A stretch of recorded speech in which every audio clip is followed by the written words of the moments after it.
Mga ka-simple, continue ko lang po yung vlog ko na yung pinagbabawal ni Meta kaya po na-restrict ang luma kong Facebook based on my experience.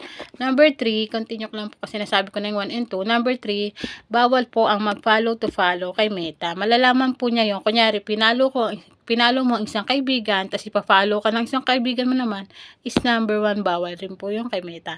And number 4, bawal po tayong ano ba yun?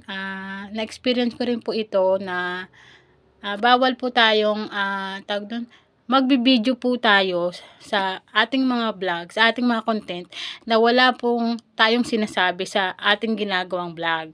Kailangan po, pag nagbi-video kayo, lalo na nagluluto kayo, kailangan po magsasalita po kayo.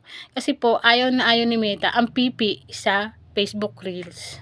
Thank you for watching. Sana po may natutunan po ayos sa mga tips ko.